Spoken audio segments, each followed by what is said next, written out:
Thank you very much, first of all, for this follow-up meeting, and to the witnesses that are here, and for their graciousness for being here today. Mr.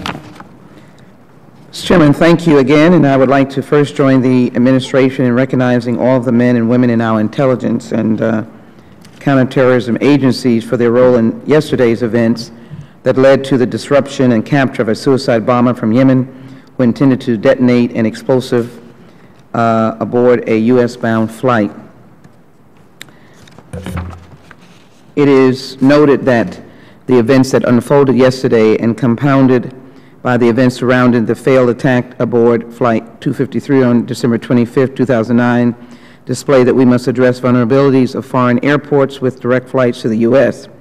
The security at these last point of departure airports is as critical to our aviation security, the security of our domestic flights.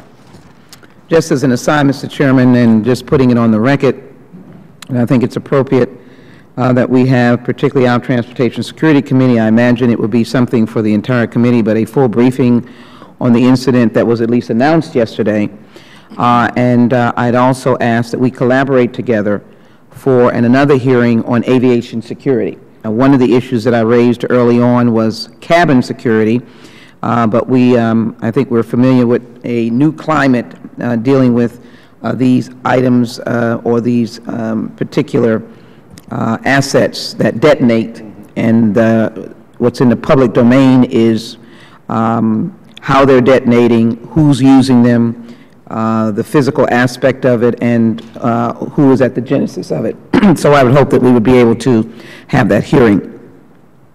But I look forward to hearing from Mr. Henlinsky today and continue the discussion on our efforts to strengthen international screening processes that yield sustainable detection capabilities for inbound flights. Recently, the subcommittee traveled on a CODEL to the Asia-Pacific region, and I must applaud its structure and its benefits. With a slight bit of humor, I had to let the chairman proceed. In one place, I was stuck in an airport for a period of time, but I gleaned what we were reviewing and reached there shortly thereafter. So, Mr. Chairman, thank you very much for allowing me to join that delegation and be part of co-leading, co-sponsoring, and joining you. We must continue to take critical steps to strengthen international cooperation on transportation security with the Asia-Pacific region. One of the most interesting aspects of the trip was the opportunity to learn more about Japan's bullet train, also known as high-speed rail.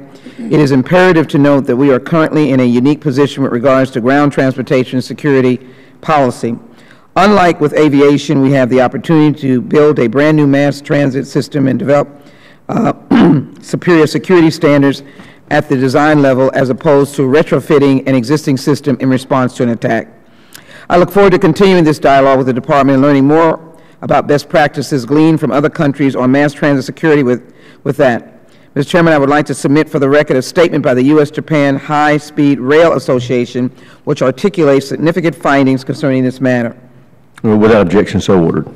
However, our discussion on international cooperation does not end there. October 2010, international cooperation public-private interaction successfully intercepted explosive devices shipped on passenger and all cargo aircraft from Yemen. Today, I look forward to hearing from the Department and Express Association of America about the most recent developments in private-public partnerships across all cargo and supply chain security. This hearing offers an opportunity to continue a critical security dialogue on securing our skies while allowing for the flow of the passengers and goods between the United States and the Asia-Pacific region. Domestically, we try to assure that commerce is not impeded by security requirements. However, our concerns about these important issues are magnified when the supply chain involves the international aviation arena. Secretary Neapolitano and Administrator Pistol have put forward this important issue of raising and harmonizing security standards before the governments of the world.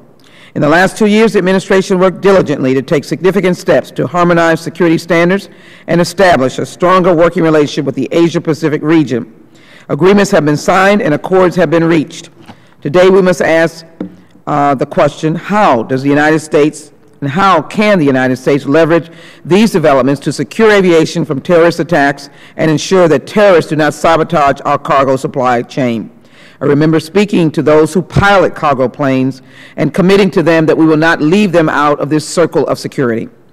I welcome our witnesses today and look forward to your perspective and insight on the feasibility of increasing security at international airports and throughout the global supply chain. This administration has taken significant steps to establish stronger relationships with countries across the Asia-Pacific region.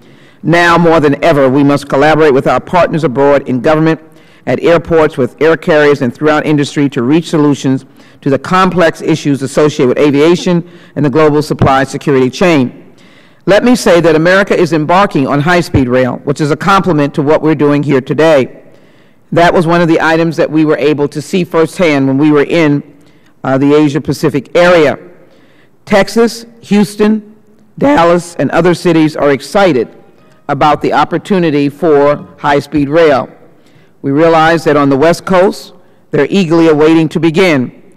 Texas is waiting to begin, and as I came back and reported on our efforts to my community, the excitement is without boundary. We will be meeting and organizing to talk about not only high-speed rail, but security. We learn best practices and learn what legislative initiatives we need to have in place, and we also learn how to work internationally, again, on the transportation security circle. And that certainly includes, in light of the last 24 hours, making sure that no one believes or ever can penetrate our aviation circle of travel and cargo on behalf of the American people and people around the world. Mr. Chairman, I thank you for your extended courtesy. And just to offer, Mr. Chairman, I am in a markup right at this moment, and so I will likely be in and out. My staff will be here to take diligent notes and hope that in the course of the hearing before it is completed, I'll be able to join you. But I will sit for a moment, but I wanted to thank you for your courtesies, and I yield back my time.